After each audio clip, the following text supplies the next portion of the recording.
Hay lugares en México que no aparecen en los mapas, no porque sean secretos, sino porque a nadie le importan. Son puntos olvidados en la geografía del dolor. Pueblos que se tragan sus propios secretos, ahogados en el polvo y la indiferencia. Hoy vamos a hablar de uno de ellos. Un lugar en la Sierra de Sinaloa cuyo nombre real hemos ocultado para proteger a las pocas víctimas que sobrevivieron. Lo llamaremos La Escondida. Bienvenidos. Soy Mateo del Valle, y esto es Realidad Prohibida. La Escondida no tenía presidente municipal, no tenía jefe de policía, no tenía ley.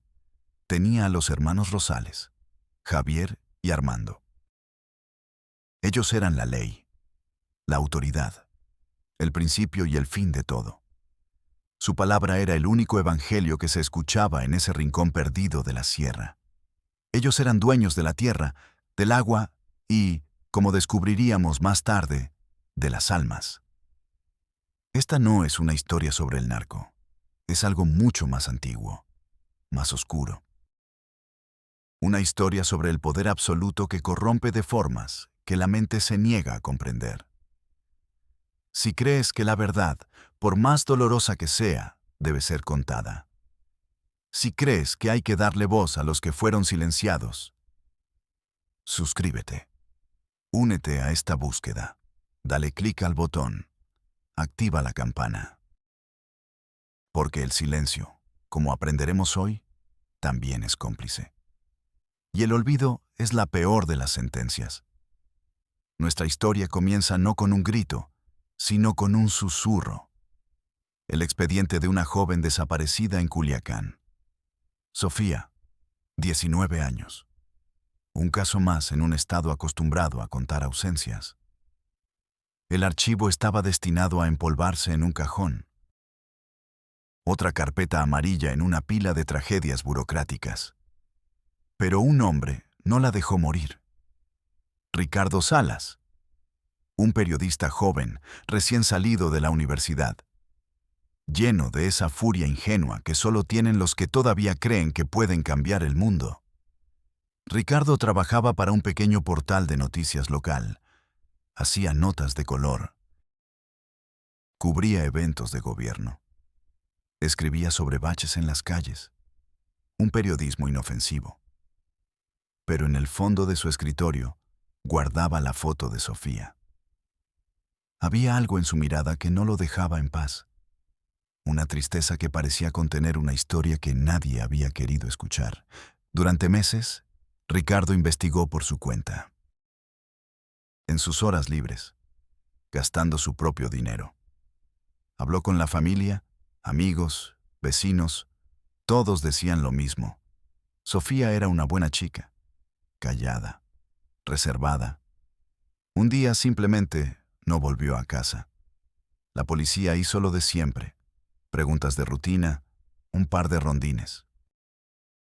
Seguramente se fue con el novio, le dijo un comandante a la madre de Sofía con un bostezo.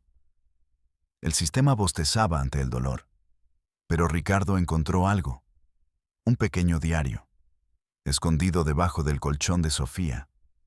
La mayoría eran pensamientos de una adolescente, sueños, miedos, la letra de una canción.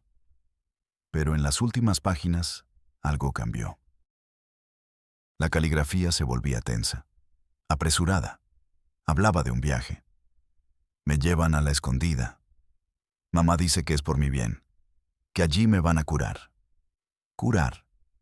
¿Curar de qué? Ricardo buscó La Escondida en los mapas. No existía. Preguntó a colegas más viejos, a fotógrafos que conocían el estado como la palma de su mano. Algunos se encogieron de hombros. Otros, al escuchar el nombre, bajaban la voz. No te metas ahí, morro. Ese lugar no es de Dios. La advertencia, en lugar de asustarlo, encendió su obsesión. Consiguió un mapa topográfico viejo de los que usaban los ingenieros de la CFE. Y ahí estaba. Un pequeño punto sin nombre, anclado en lo más profundo de la sierra. Pidió permiso en su trabajo. Le dijeron que no, que era muy peligroso, que no había presupuesto. Así que Ricardo renunció. Metió una casa de campaña, latas de atún y toda el agua que pudo en su tsuru destartalado. Y empezó a conducir. El asfalto se convirtió en tierra. La tierra en una brecha pedregosa. La señal del celular se murió a las 2 horas de viaje. Estaba solo. El calor era un martillo sobre el cofre del auto. El paisaje, una postal de espinas y polvo. Después de 6 horas, cuando pensaba que estaba perdido, lo vio. Un conjunto de casas de adobe y lámina, aferradas a la ladera de un cerro como si tuvieran miedo de caerse. La Escondida. El silencio era absoluto. No había niños jugando en la calle. No había música. Ni siquiera el ladrido de un perro. Era un silencio pesado, anormal. Ricardo estacionó el auto y bajó. El aire olía a leña quemada y a algo más, algo dulce y podrido. Caminó por la única calle del pueblo. Las puertas estaban cerradas.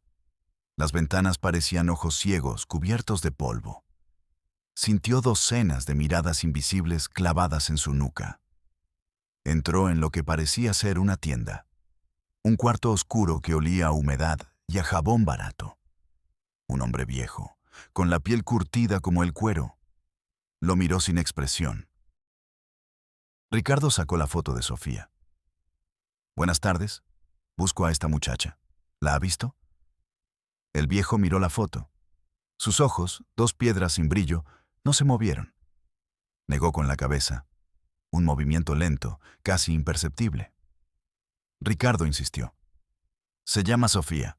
Vino aquí hace unos meses, a que la curaran. El viejo se inclinó sobre el mostrador. Su aliento olía a tabaco rancio. Aquí no curamos a nadie, joven. Aquí la gente solo viene a morirse. Ricardo sintió un escalofrío, a pesar del calor sofocante. Salió de la tienda. El sol de la tarde pintaba el pueblo de un color naranja enfermo. Vio a una mujer barriendo su porche. Se acercó a ella. Repitió la pregunta. Le mostró la foto. La mujer abrió los ojos, asustada. Murmuró algo ininteligible y corrió dentro de su casa. El portazo sonó como un disparo en el silencio. Nadie sabía nada. O nadie quería saber. Ricardo decidió acampar en las afueras del pueblo. Mientras armaba su tienda, una camioneta pick-up vieja y oxidada se detuvo a su lado.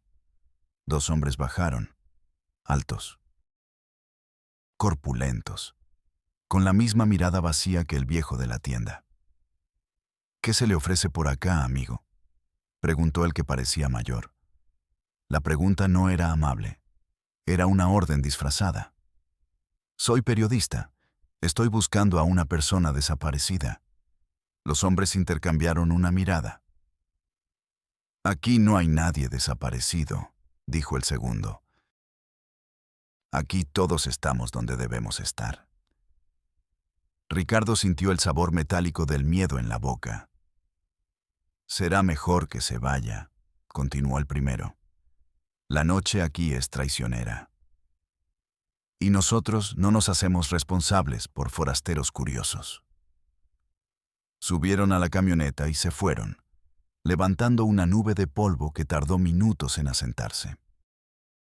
Ricardo no durmió esa noche. Escuchaba cada ruido, el viento en los matorrales, el crujido de una rama. Pensó en irse, en volver a Culiacán, en olvidar la mirada de Sofía y el silencio de la Escondida. Casi lo hizo. Pero al amanecer, mientras guardaba sus cosas, vio algo. Un niño, de unos 6 o 7 años, sentado en una piedra, a unos 100 metros de distancia. Lo miraba fijamente. El niño tenía los mismos ojos tristes de la foto de Sofía, y en sus manos sostenía una pequeña flor de papel, idéntica a las que Sofía describía en su diario. Ricardo sintió que el corazón se le detenía. El niño no era una coincidencia, era un mensaje. Ricardo dejó todo. La casa de campaña a medio guardar. El motor del Tsuru todavía caliente. Caminó despacio. No quería asustar al niño. Cada paso en la tierra seca sonaba como una explosión. El niño no se movió. Solo lo observaba. Sus ojos no eran de un niño. Eran pozos viejos, llenos de un conocimiento terrible. Ricardo se detuvo a unos metros. Se arrodilló para verse más pequeño, menos amenazante. «Hola», dijo en voz baja. «Qué bonita flor». El niño no respondió. Solo levantó la mano que sostenía la flor de papel. Un gesto mínimo, una ofrenda silenciosa. «Me llamo Ricardo», continuó el periodista. «¿Tú cómo te llamas?» Silencio. El viento levantó un remolino de polvo entre ellos. «¿Conocías a Sofía?», preguntó Ricardo, y su propia voz le sonó a sacrilegio. Por primera vez, algo cambió en la cara del niño. Un temblor imperceptible en su labio inferior. Se levantó. Con la misma lentitud de un animal herido, se dio la vuelta. Y empezó a caminar. No miró atrás. No hizo ninguna señal para que lo siguiera. Pero Ricardo supo que era una invitación, la única que recibiría. Se puso de pie y lo siguió. El niño lo guió por la parte trasera del pueblo. Un laberinto de patios sucios, gallineros vacíos y cercas de alambre caídas. Ricardo sentía de nuevo las miradas. Pero esta vez podía ver los rostros. Mujeres que espiaban detrás de cortinas rotas. Hombres que dejaban de afilar sus herramientas para verlo pasar. Sus caras no mostraban curiosidad, mostraban miedo y una profunda, insondable resignación, como si vieran a un hombre caminando voluntariamente hacia el matadero. El niño no dudaba. Sus pequeños pies descalzos parecían conocer cada piedra, cada trozo de vidrio roto en el camino. Llegaron al final del pueblo, a una casa que se caía a pedazos, aislada del resto. Las paredes de adobe estaban agrietadas, el techo de lámina comido por el óxido. No había puerta, solo un hueco negro. El niño se detuvo y señaló hacia la base de la pared, a una pequeña ventana a ras del suelo, un respiradero para un sótano, tapada con una tabla de madera podrida. Luego miró a Ricardo, y por primera vez sus ojos parecieron suplicar. Sin decir una palabra, el niño dejó la flor de papel en el suelo, se dio la vuelta y corrió. Corrió como si el diablo le pisara los talones. Desapareció entre las casas. Ricardo se quedó solo, frente a esa casa muerta, con el silencio de la sierra como único testigo.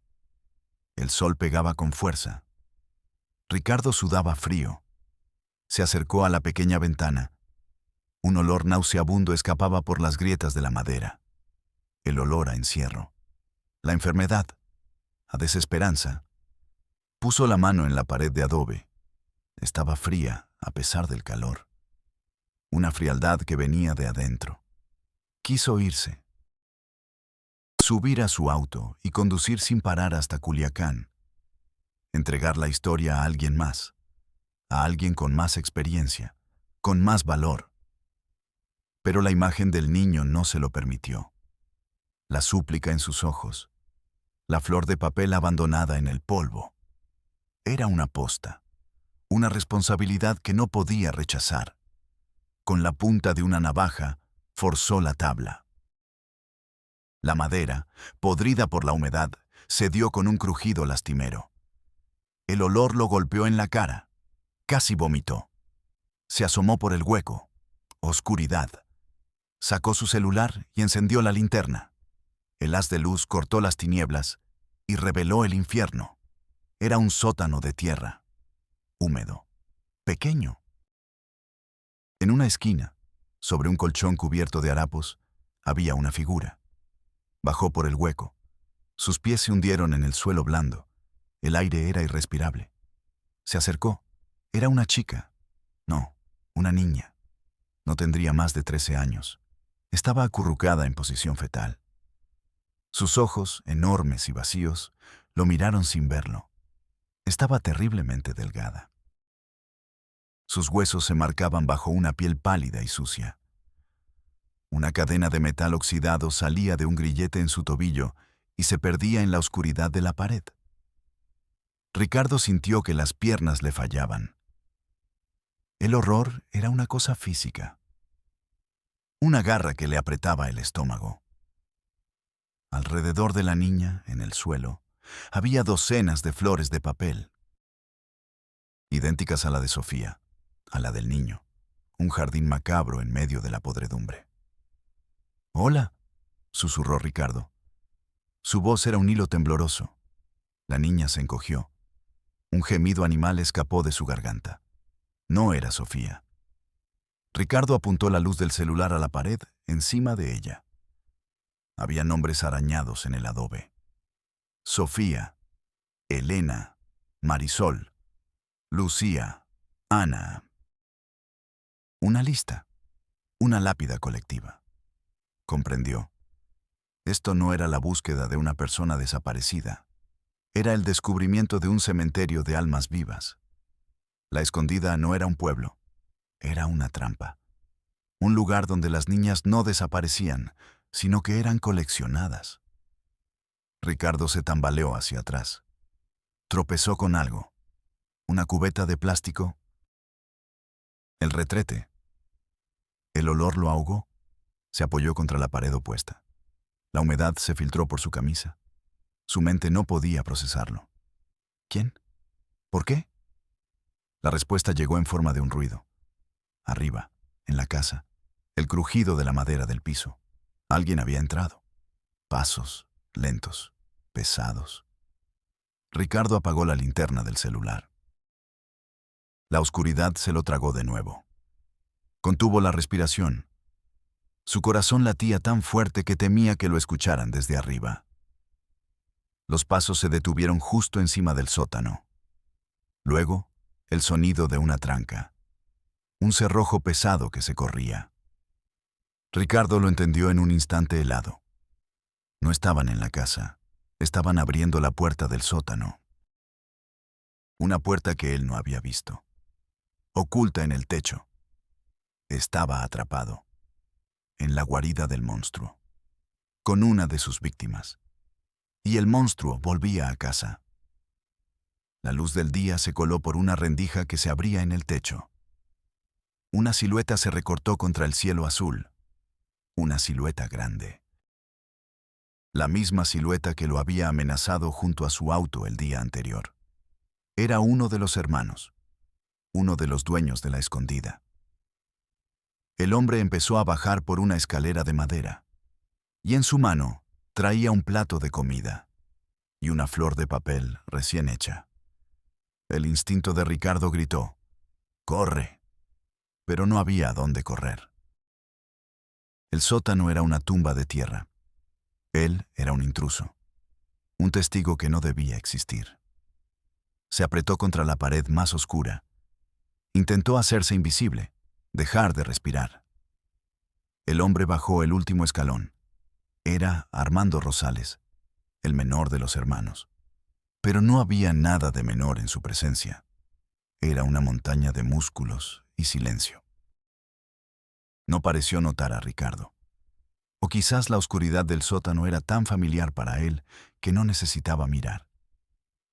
Caminó hacia la niña. Dejó el plato de frijoles refritos y una tortilla en el suelo. La niña no se movió. Seguía en su rincón. Un ovillo de miedo.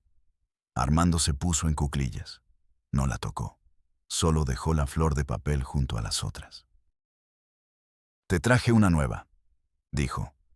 Su voz era sorprendentemente suave, monótona, carente de toda emoción, como si le hablara a una mascota o a un mueble. Se quedó allí un momento, mirándola. Ricardo sintió que el tiempo se detenía. Cada segundo era una eternidad de terror contenido. Podía oler al hombre, un olor a sudor, tierra y autoridad. Armando se levantó. Se dio la vuelta. y sus ojos se encontraron con los de Ricardo. No hubo sorpresa en su mirada, no hubo rabia, solo un leve destello de fastidio, como si hubiera encontrado una cucaracha en su cocina. «No deberías estar aquí», dijo Armando. La misma frase suave, la misma ausencia de emoción. El contraste entre su voz y la situación era demencial. Ricardo no pudo hablar. Las palabras se le atoraron en la garganta. Armando dio un paso hacia él. «Esto no es asunto tuyo». Otro paso. «Es asunto de familia».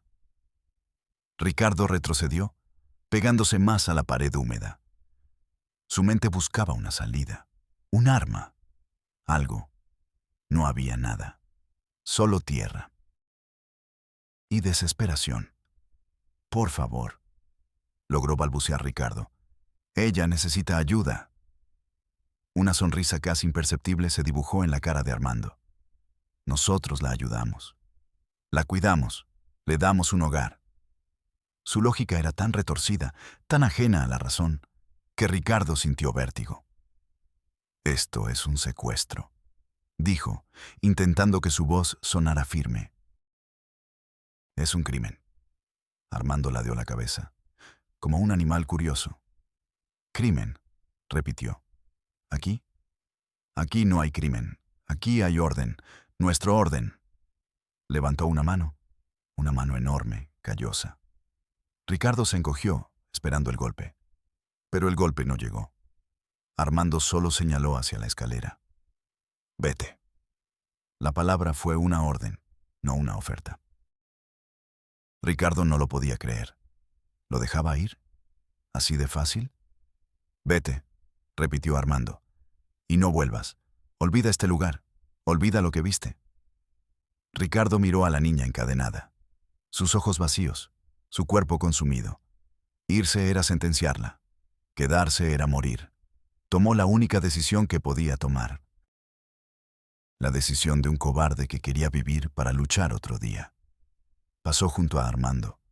Sintió el calor que emanaba de su cuerpo. El poder. Subió la escalera sin mirar atrás. Cada peldaño era una traición. Salió al sol cegador. El aire libre le quemó los pulmones. Corrió. Corrió sin sentido, sin dirección. Solo quería alejarse de esa casa. De ese olor, de esa oscuridad. Llegó a Tsutsuru. Las llaves temblaban en su mano. No podía meterlas en la cerradura. Se obligó a calmarse. Respira, piensa, arrancó el motor. Y salió de la escondida dejando una estela de polvo y vergüenza. Condujo durante 1 hora, con el corazón en la garganta y la imagen de la niña grabada a fuego en sus retinas. Luego, la adrenalina bajó, y la realidad lo golpeó. No podía huir, no podía olvidar. Era un periodista. Su trabajo era contar, exponer. Era la única arma que tenía. Frenó en medio de la nada.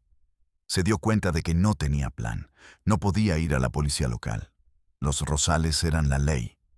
Tenía que salir de la sierra, llegar a Culiacán, contactar a alguien, a la prensa nacional, a derechos humanos, a quien fuera. Pero estaba en su territorio. El Tsuru era una tortuga en ese terreno. La camioneta de ellos era un depredador. Miró por el retrovisor. Nada. Solo el camino vacío. Pero la sensación de ser observado no lo abandonaba. Aceleró de nuevo, forzando el pequeño motor del auto. Cada ruido era una amenaza. Cada sombra, una emboscada. Y entonces lo vio, a lo lejos, una nube de polvo que se acercaba. Rápido, demasiado rápido. Era la camioneta. Lo habían dejado ir solo para cazarlo. El juego del gato y el ratón. Su perverso entretenimiento. El corazón de Ricardo se desbocó. Pisó el acelerador a fondo. El Tsuru se quejó, vibrando por completo. El camino era una pesadilla de baches y piedras. La camioneta se acercaba. Podía verla en el espejo, oxidada, implacable. No tenía escapatoria.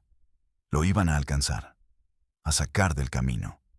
y nadie encontraría jamás su cuerpo. Sería otro forastero curioso que se perdió en la sierra. Pero entonces vio un desvío. Una brecha apenas visible que se adentraba en el monte. No lo pensó. Giró el volante bruscamente. El tsuru se metió en el camino angosto, arañado por las ramas de los árboles. La camioneta pasó de largo. Por un momento, Ricardo creyó que lo había logrado. Pero la camioneta frenó, dio reversa y se metió en la misma brecha. Este no era un camino de escape. Era un callejón sin salida. El tsuru ya no podía más. Una llanta se reventó con un sonido seco. El auto se detuvo. Silencio. Ricardo estaba atrapado. La camioneta se detuvo a unos metros detrás. Apagó el motor. La puerta se abrió con un rechinido. Esta vez, no era solo Armando. Javier Rosales, el hermano mayor, bajó del asiento del conductor. Era más bajo que Armando, pero su presencia era aún más intimidante. Tenía una calma gélida, una mirada que parecía calcular el peso de tu alma. Ambos caminaron hacia el tsuru, sin prisa, disfrutando el momento. Ricardo cerró los seguros de las puertas. Un gesto inútil, patético. Javier llegó a su ventana. Golpeó el cristal con los nudillos. «Baja», dijo. Su voz era un susurro rasposo. Ricardo negó con la cabeza. Javier sonrió. Una sonrisa que no llegaba a sus ojos.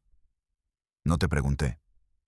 Se alejó un par de pasos y luego, con una fuerza increíble, lanzó una patada lateral contra la ventana. El cristal estalló. Miles de pequeños fragmentos llovieron sobre Ricardo. Sintió cortes en la cara, en los brazos. Javier metió la mano por el hueco, abrió la puerta y lo sacó del auto de un tirón.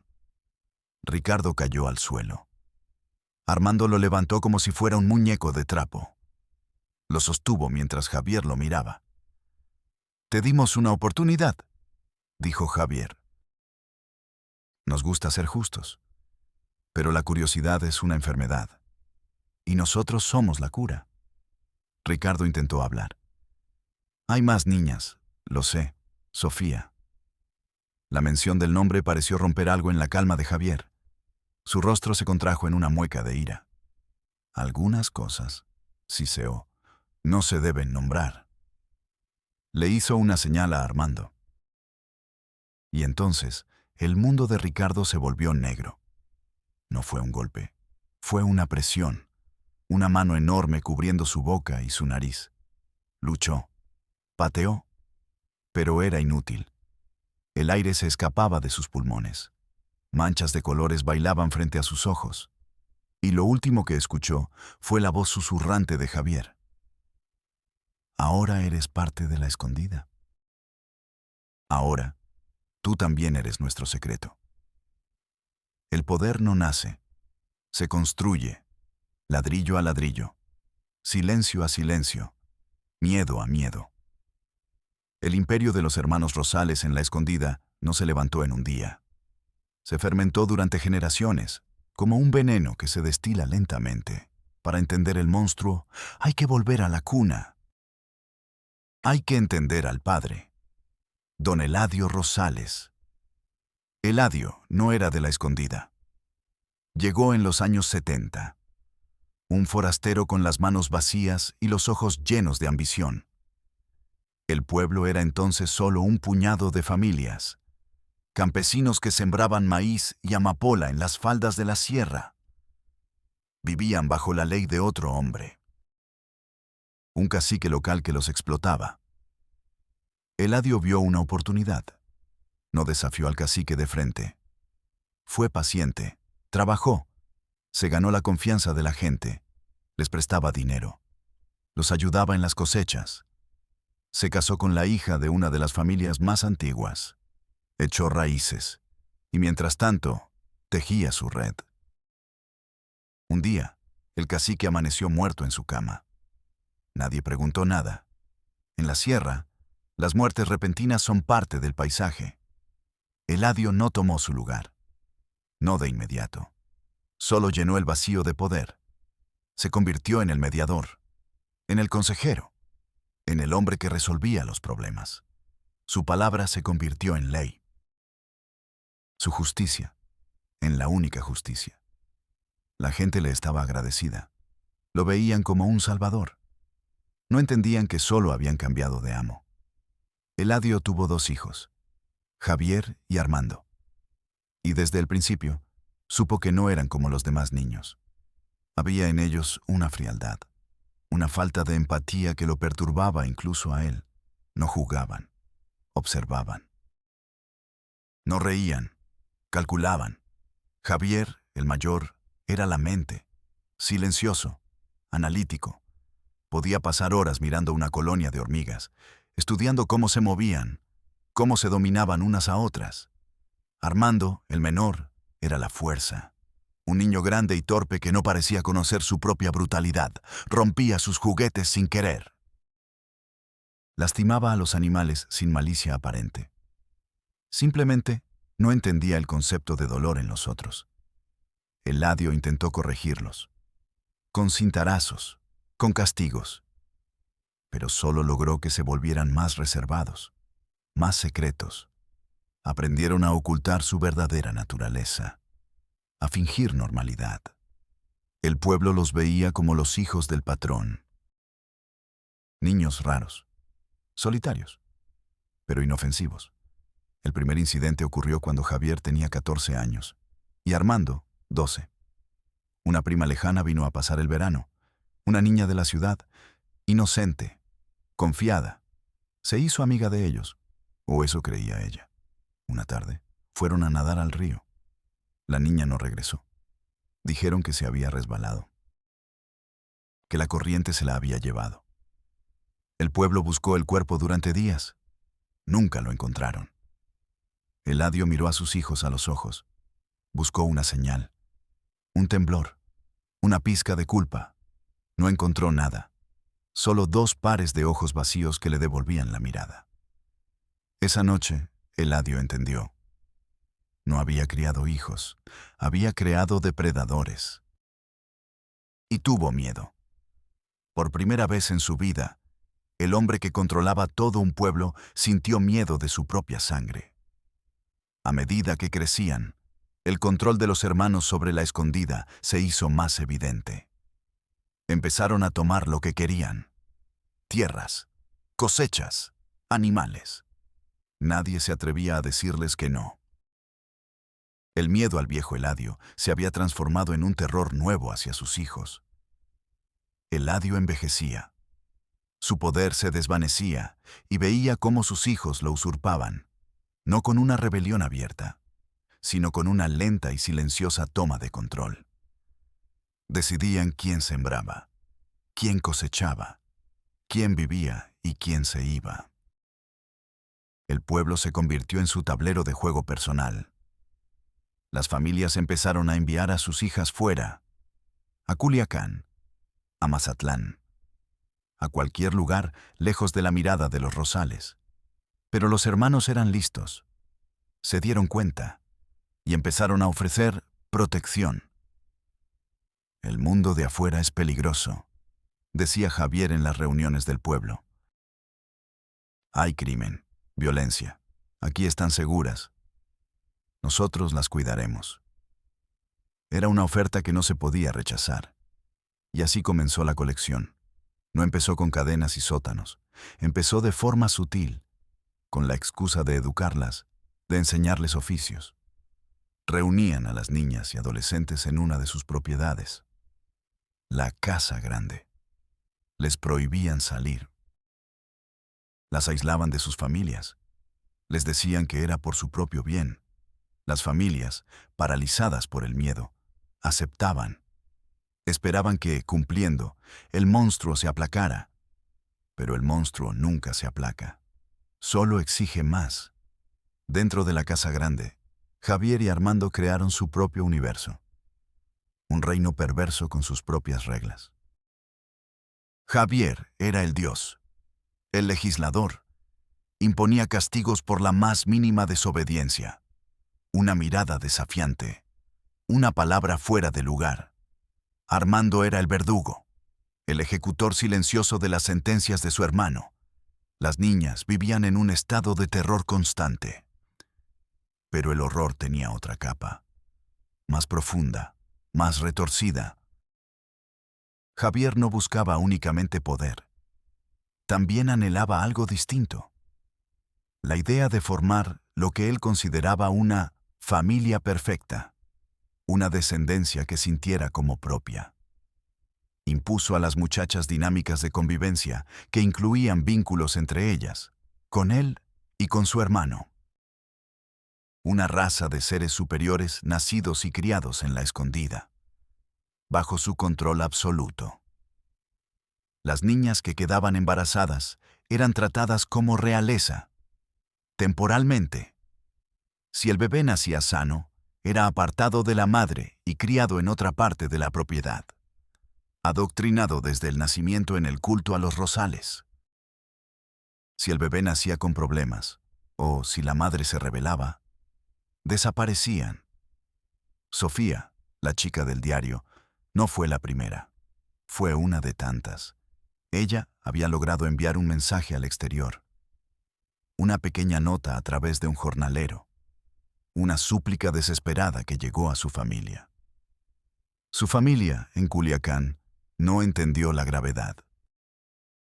Pensaron que era un capricho. «Te vamos a llevar a la escondida a que te cures», le dijeron. No sabían que la estaban enviando de vuelta al infierno, directamente a las manos de los hombres de los que intentaba escapar. Cuando llegó, Javier y Armando la recibieron con una sonrisa. «Bienvenida a casa», le dijo Javier, y la encerraron en el sótano. Para que aprendiera, para que sirviera de ejemplo. Eladio Rosales vio todo esto. Lo vio desde el porche de su casa, un viejo decrépito y sin poder. Vio en lo que se habían convertido sus hijos. Vio cómo su legado de poder se había podrido en algo monstruoso. Un día, intentó intervenir.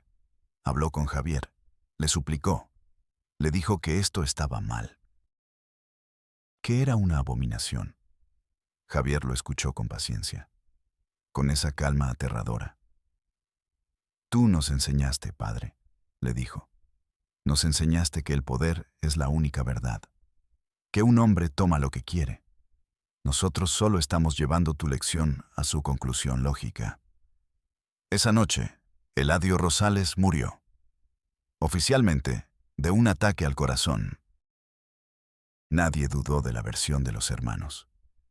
Lo enterraron con honores, el fundador de la escondida, y con él enterraron el último vestigio de conciencia en el pueblo. Ahora eran los únicos reyes, sin contrapesos, sin límites. Su voluntad era la única realidad. Y el sótano se convirtió en el destino final para cualquiera que se atreviera a soñar con un mundo fuera de su control. La flor de papel era una idea de Armando, un toque de extraña y perversa ternura, un símbolo de que incluso en la oscuridad más profunda, ellas le pertenecían. Eran sus flores, en su jardín secreto. La oscuridad no era completa. Era un lienzo negro salpicado de estrellas fugaces, pulsos de dolor. Ricardo recuperó la conciencia en oleadas. Primero, los sonidos. Un goteo rítmico, el zumbido de una mosca, su propia respiración, rasposa y difícil. Luego, el olor. El mismo olor del sótano. Humedad, mojo, excremento. Intentó moverse. Un dolor agudo le estalló en la cabeza. Abrió los ojos. La misma penumbra, las mismas paredes de tierra húmeda. Pero algo era diferente. No estaba solo. La niña seguía en su rincón. Pero había más figuras en la oscuridad. Cuerpos acurrucados, sombras que respiraban. Contó 3, 4, 5. 5 niñas más, todas con la misma mirada perdida, el mismo grillete en el tobillo. Y él. Se tocó el tobillo. Sintió el frío del metal. Una cadena. Corta, anclada a la pared. Los hermanos Rosales no lo habían matado. Habían hecho algo peor. Lo habían convertido en parte de su colección. El periodista curioso. El trofeo. El terror inicial dio paso a una rabia fría. No iban a quebrarlo. No se convertiría en una sombra más en esa tumba. «Hola», dijo en voz alta. Las figuras se encogieron. «No voy a hacerles daño», insistió. «Me llamo Ricardo». «Silencio. Tenemos que salir de aquí». Una de las chicas, una adolescente que no tendría más de 16 años, soltó una risa seca, sin alegría. «Nadie sale de aquí», dijo. Su voz era un susurro ronco. «Yo saldré», afirmó Ricardo. «Y las sacaré a ustedes». La chica lo miró. En sus ojos había un destello de algo que no era resignación, era lástima. Lástima por él, por su ingenua esperanza. Los días se convirtieron en una rutina de horror. 2 veces al día, Armando bajaba. Nunca hablaba. Solo dejaba platos con comida y agua sucia. A veces traía una nueva flor de papel. Ricardo intentó hablarle, razonar, amenazar. Armando no reaccionaba. Era como hablarle a una pared de granito. Ricardo estudió su entorno. La cadena, el grillete, la pared de adobe. Buscaba una debilidad, una grieta en el sistema perfecto de los Rosales. Pero la desesperación era un veneno lento. Veía cómo las niñas se apagaban, cómo se rendían al vacío. Él no podía permitírselo. Empezó a hablarles. Les contaba historias sobre el mar que ninguna conocía, sobre ciudades con luces que llegaban hasta el cielo, sobre música, sobre comida. Les contaba sobre el mundo que les habían robado. Al principio, no escuchaban. Pero la voz de Ricardo era una constante en la oscuridad. Una pequeña llama en la negrura infinita. Poco a poco, empezaron a responder. Con monosílabos, con un movimiento de cabeza. Una de ellas, la más pequeña, llamada Ana, le preguntó un día qué era una pizza. Fue una victoria, un pequeño acto de rebelión contra el silencio. Ricardo se convirtió en su maestro, en su ancla a la realidad. Les enseñaba a leer y escribir, arañando letras en la tierra húmeda con una pequeña piedra. Pero sabía que no era suficiente. La salvación no vendría de adentro. Tenía que venir de afuera. ¿Alguien lo estaría buscando? ¿Su familia? ¿Sus antiguos colegas? ¿Habrían notado su ausencia? ¿O ya era solo otro archivo en una carpeta amarilla? Pasaron semanas o meses. En la oscuridad, el tiempo perdía sentido. Y entonces, un día, algo cambió. Un ruido diferente. No eran los pasos de Armando. Eran voces. Muchas voces. Y el sonido de motores. Ricardo se pegó a la pared. Puso la oreja en el respiradero. Escuchó fragmentos. Operativo. Denuncia anónima. Derechos humanos. Lo habían encontrado. La esperanza estalló en su pecho, tan fuerte que le dolió. «¡Ayuda!», gritó. «Estamos aquí abajo». Gritó hasta que la garganta se le desgarró. Las niñas, contagiadas por su fervor, se unieron a él. Un coro de voces débiles y desesperadas. Los ruidos de arriba se hicieron más fuertes. Escucharon la voz de Javier Rosales. Calma, controlada. «Oficiales, bienvenidos a mi humilde hogar. ¿A qué debemos el honor?» Recibimos una denuncia sobre personas retenidas contra su voluntad. La risa de Javier, una risa tranquila, casi divertida. «Aquí, oficial, esto es La Escondida. Somos una gran familia. Aquí todos se cuidan. Tenemos que revisar la propiedad. Es el protocolo. Adelante, están en su casa». Ricardo escuchó los pasos en la casa de arriba. Pesados, con botas, se movían por la habitación. «Aquí», gritó Ricardo. En el sótano. Los pasos se detuvieron justo sobre ellos. Silencio. ¿Qué es esto?, preguntó una voz que no era de los Rosales. Ah, el sótano, dijo Javier. Solo una vieja bodega. Tengan cuidado, el piso está podrido. Ricardo oyó un crujido, como si alguien estuviera probando la puerta del sótano. Está sellado, dijo la voz del oficial. Sí, respondió Javier sin titubear. Hubo una plaga de ratas. Tuvimos que clausurarlo. Por higiene. El corazón de Ricardo se hundió. ¡Es mentira!, gritó. Estamos aquí. Pero su voz era débil, ahogada por la tierra. Bueno, todo parece en orden, dijo el oficial. Number. No puede ser. No se vayan. Gracias por su tiempo, oficiales. ¿Un vaso de agua? El viaje debió ser agotador. Ricardo escuchó los pasos alejándose, el sonido de los motores encendiéndose. Se fueron. Se habían ido. Estuvieron a metros de la salvación. Y se fueron.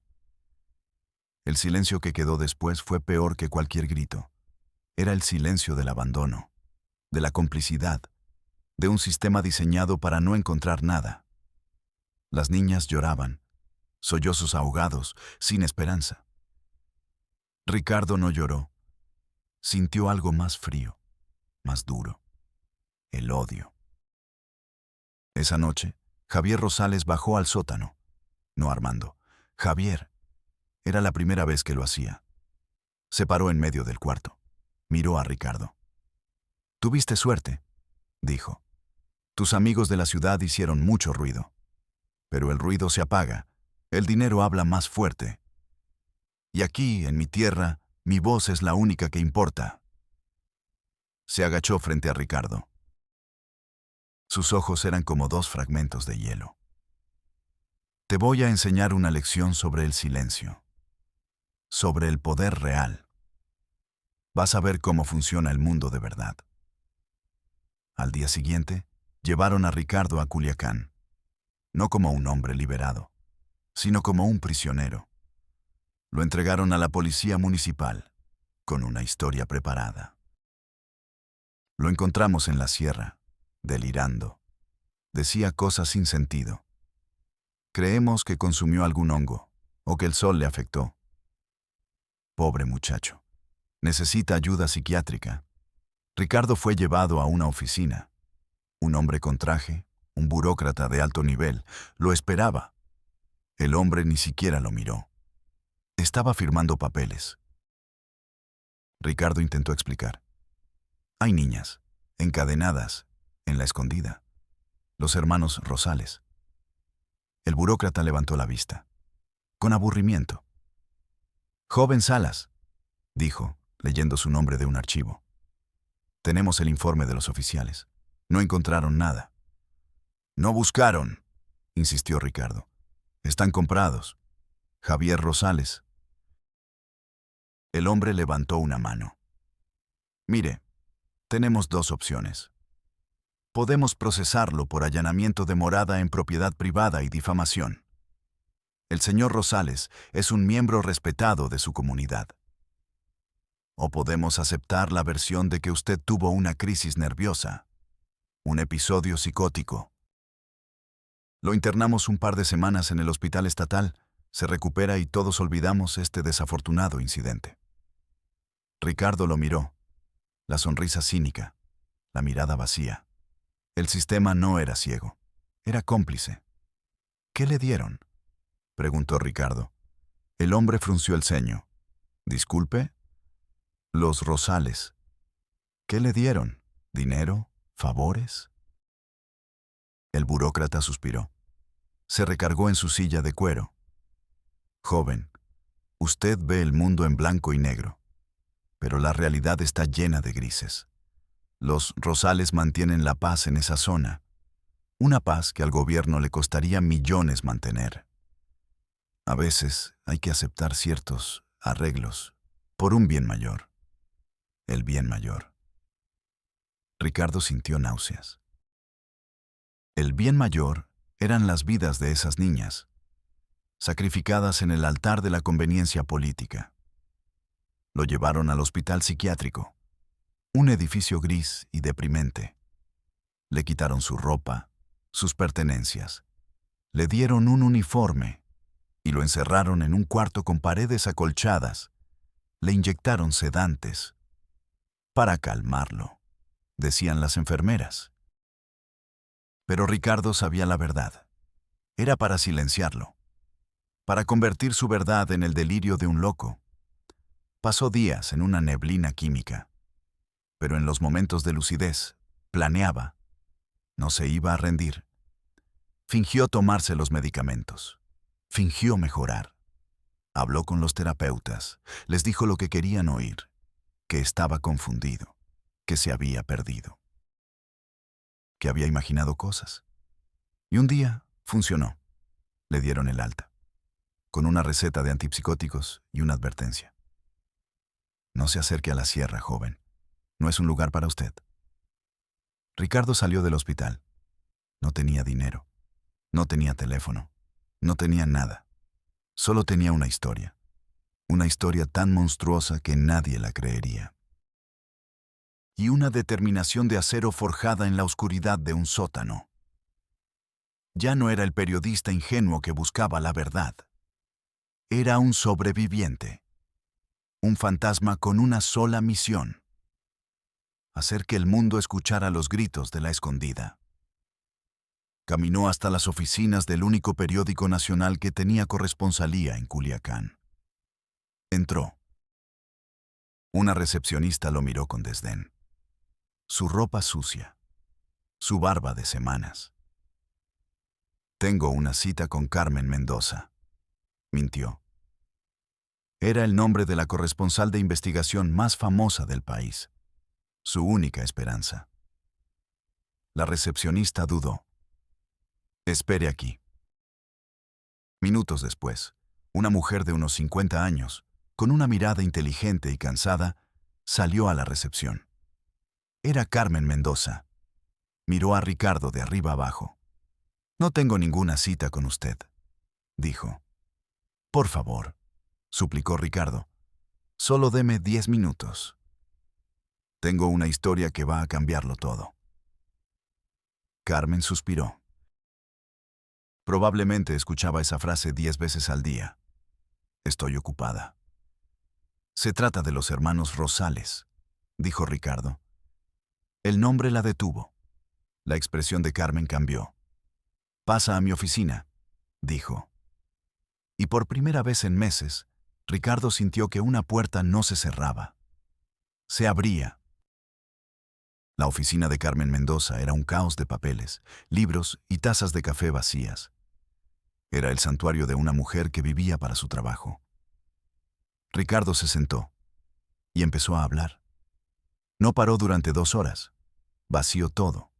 El sótano, las cadenas, los nombres en la pared, los ojos de las niñas, la complicidad de la policía, el cinismo del burócrata.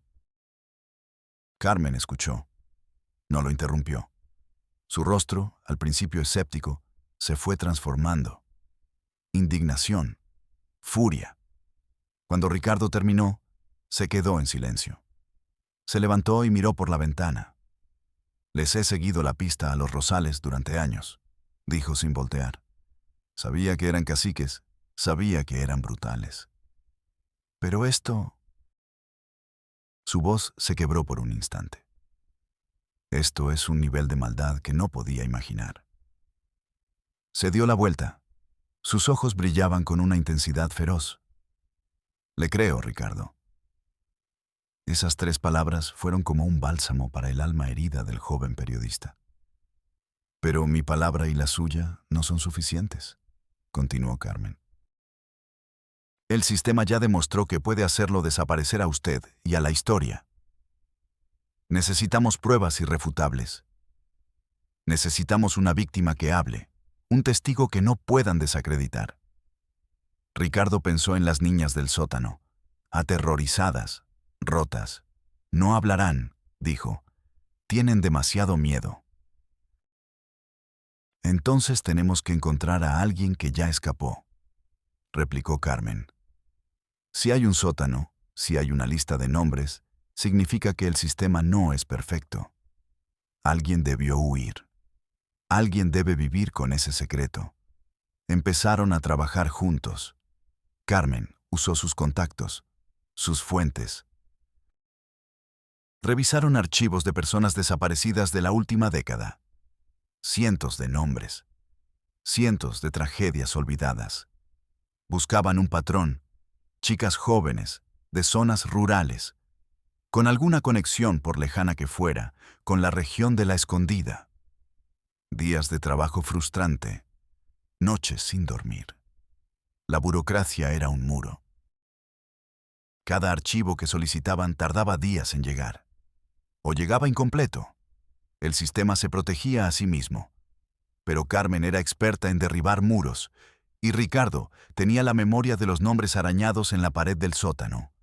Sofía, Elena, Marisol. Un día encontraron una coincidencia. Elena Morales. Desaparecida a los 15 años. El caso se cerró. Fuga del hogar. Pero Carmen encontró una nota marginal en el archivo. Un reporte de un hospital en Los Mochis. Una chica encontrada en la carretera, desnutrida, deshidratada, con signos de abuso. Cuando intentaron interrogarla, entró en pánico y escapó del hospital al día siguiente. Nadie la buscó. Era solo una adolescente problemática más. La encontramos, dijo Carmen. Usando registros de programas sociales, padrones electorales, rastrearon a la familia. Se habían mudado a un barrio pobre en las afueras de Culiacán. Fueron a la casa. Una pequeña construcción de bloques de hormigón sin pintar. Una mujer les abrió la puerta. La madre de Elena. Sus ojos estaban cansados, derrotados. Cuando Carmen mencionó el nombre de su hija, la mujer intentó cerrarles la puerta. Ella no quiere hablar de eso, dijo. Señora, intervino Ricardo con suavidad. Yo estuve allí, en el sótano. La mujer se congeló, lo miró, vio la verdad en sus ojos y se derrumbó. Los hizo pasar. Elena estaba en la habitación del fondo. Tenía 25 años, pero parecía mucho mayor. Había una tristeza permanente en su rostro. Al principio se negó a hablar. El miedo seguía allí, profundo, arraigado. Pero Ricardo empezó a hablar. Describió el olor, la oscuridad, la cadena. Nombró a las otras niñas. Y entonces, Elena empezó a llorar. Lloró por todo lo que había guardado durante 10 años. Y luego habló. Contó su historia, el secuestro, los abusos, el terror y su escape. Una noche, Armando olvidó poner bien el cerrojo de su grillete. Fue un error mínimo, un milagro. Esperó horas y luego corrió. Corrió por la sierra durante 2 días, sin agua, sin comida, hasta que llegó a la carretera y se desmayó. Su testimonio era la pieza que faltaba, la prueba irrefutable. Carmen grabó todo. No acudió a las autoridades locales. Sabía que era inútil. Envió la grabación directamente a la oficina del fiscal general de la República en la Ciudad de México. Y al mismo tiempo, la filtró a un noticiero de televisión nacional. Creó una tormenta mediática que el sistema no pudo ignorar. La historia explotó. Los horrores de la Escondida. El país entero estaba en shock. La presión era inmensa. Esta vez, no pudieron enviar a un par de oficiales comprados. Enviaron a las fuerzas especiales, a la Marina. Cercaron el pueblo. Cuando llegaron a la casa de los Rosales, la encontraron vacía. El sótano estaba abierto y limpio. No había cadenas, no había niñas, solo el olor a cloro y los nombres arañados en la pared.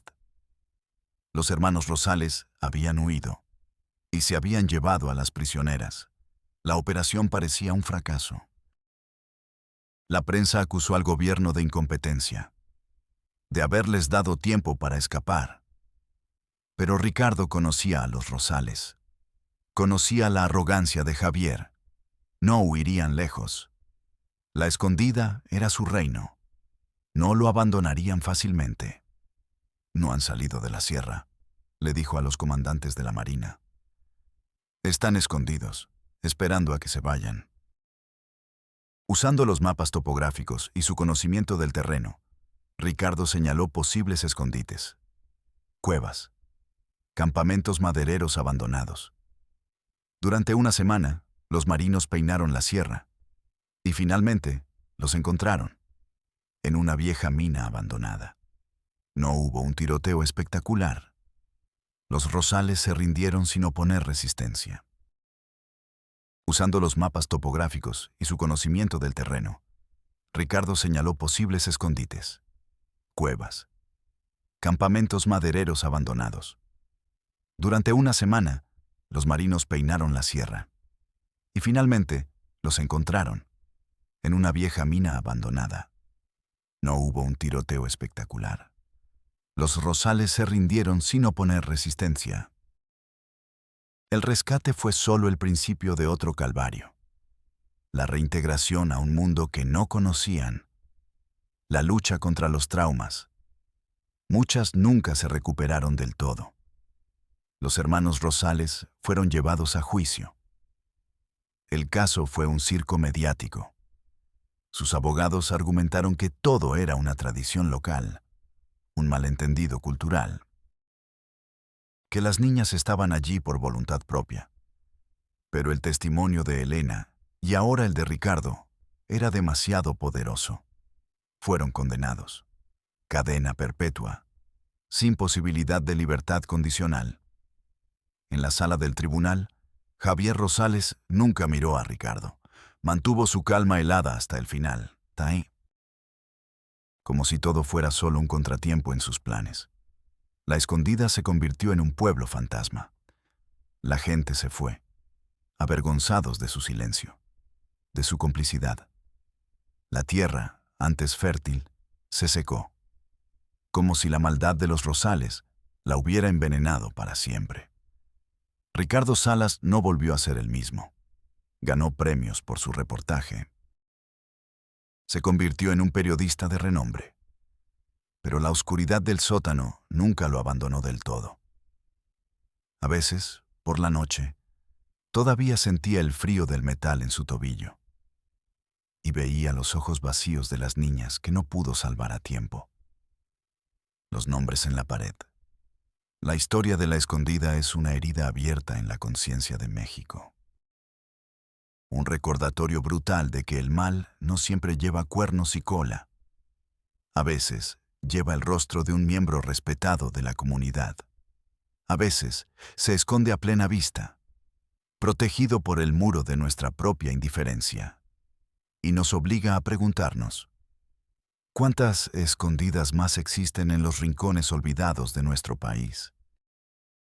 ¿Cuántos gritos ahoga el silencio? Soy Mateo del Valle, y nos vemos en la próxima realidad prohibida. A veces, se esconde a plena vista, protegido por el muro de nuestra propia indiferencia. Y nos obliga a preguntarnos, ¿cuántas escondidas más existen en los rincones olvidados de nuestro país? ¿Cuántos gritos ahoga el silencio? Soy Mateo del Valle, y nos vemos en la próxima realidad prohibida.